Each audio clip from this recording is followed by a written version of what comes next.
Before colonization, over 60% of Illinois used to be prairie, specifically the tall grass prairie, with the rest of it being mostly forest, oak savanna, and a small part of it being wetlands, though wetlands still held a crucial part of what is now today Illinois. For those who are interested in learn more about a lot of the ecosystems that are here in Illinois, it's important to understand that we have four. As I said before, we've got prairie, woodlands, oak savanna, and wetlands. Many of those ecosystems hold high amounts of diversity, not only for wildlife, but for what main reason why we're here is for the plants. And so today, there's no bigger family to talk about that makes up the tall grass prairie than asters, the sunflower family, making up goldenrod, fleabane, daisies,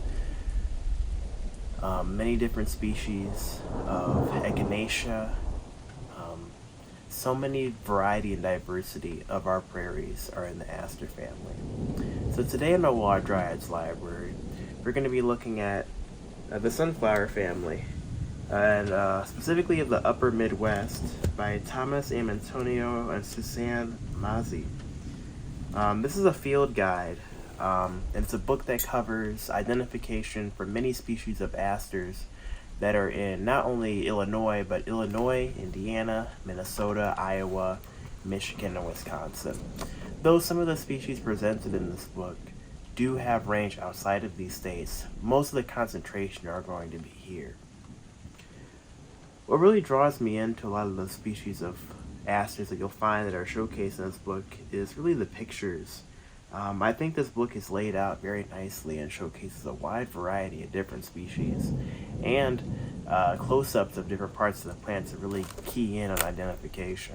It can be a little challenging to identify and speciate plants that are within the same family, and this book goes into plants that are of the same genre, but they have subtle differences by region that have caused them to become different species. The reason why species are classified differently, or you have different splittings of species, is because different regions over time may create different environments that allow plants or life on Earth to evolve and find their own niches. The complicated issue with that is initially, before we used to classify species, and the whole reason why we had the Latin that's based off of Carl Linnaeus, who identified plant species based off of their sexual parts, the male, female parts of flowers and their fruits. The hard part with this is that over time, and more recently in our research of botany, we've realized that being able to classify plants just based off of their physical features isn't enough, and that we needed to be able to classify them based off of genetics. And now you have this whole diversifying new field of study that makes we realize that there's so many different, more species than we initially thought that there were, because we're able to look through the genetic code and see different subtle differences in plants, fungi, animals, and a wide variety of different life on Earth. The challenging part with this is that the original system of classification, or taxonomy, for classifying these things is based off of physical features, and it still has remnant pockets of how it was used to be used. And in that regard, if you have so many different species being split, you have to keep naming them different things. That's kind of where we get into the complicated issue of what we call lumpers and splitters. This is not more so the case of botany, but more so in the field of mushrooms and mycology.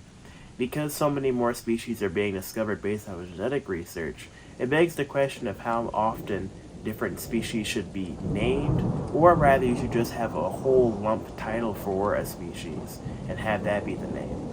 Personally, I think it needs to be somewhere in the middle.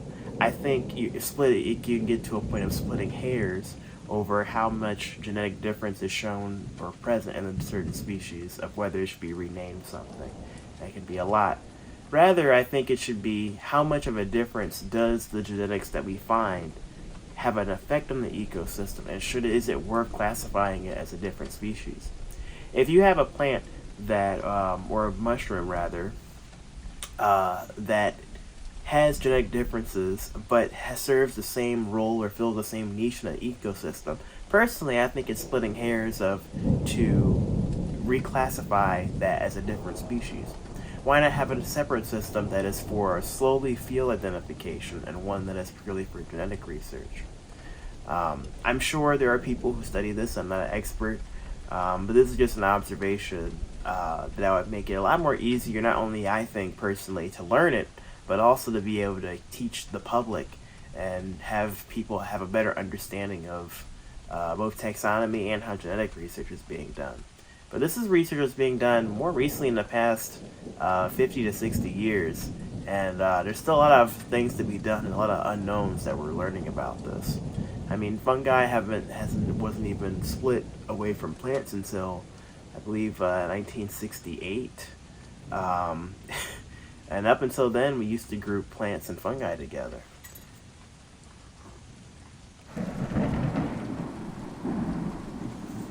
Anyway, I'm getting really far off topic.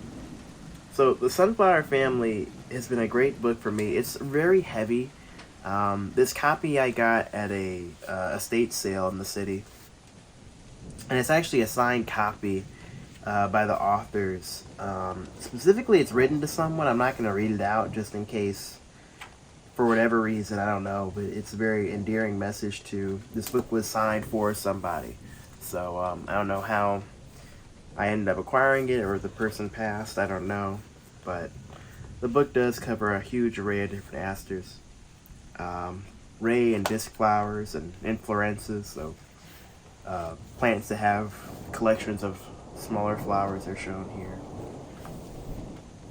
When you go through this book and see the amount of diversity, it really does make you realize just how much stuff is no longer present today.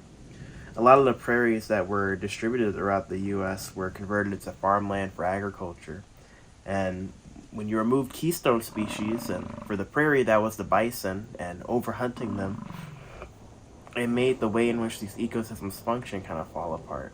Just like how oak trees in our woodlands are keystone species, so much life depends on those acorns and the way in which oaks play a role in the ecosystem. When you remove that, the entire ecosystem destabilizes and it doesn't act and function the same way that it used to. There's been so many extinctions that have happened in the U.S. after colonization that has allowed for ecosystems to arguably never function the same way again. No matter how much restoration or things that we do, there has to be an understanding that unless some breakthrough happens or any real change or reintroduction happens, that these ecosystems are going to be fundamentally different. They're not going to take up the same space that they used to, and especially with them being broken apart with urban development, highways, all those different things.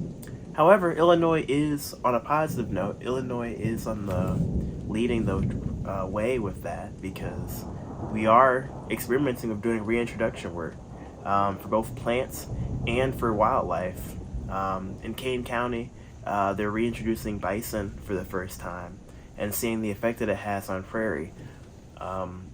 Who knew that reintroducing native keystone species would have a positive impact on the environment? But this not only is a win for restoration work for just the plants and nature, it's also a culturally significant impact. I really am annoyed when I see people talk about restoration work or cultural significance around plants and prairies and ecosystems, and they tend to not talk about specific tribes when they say indigenous people did this, or they used this, or this was used by tribes. Well, who?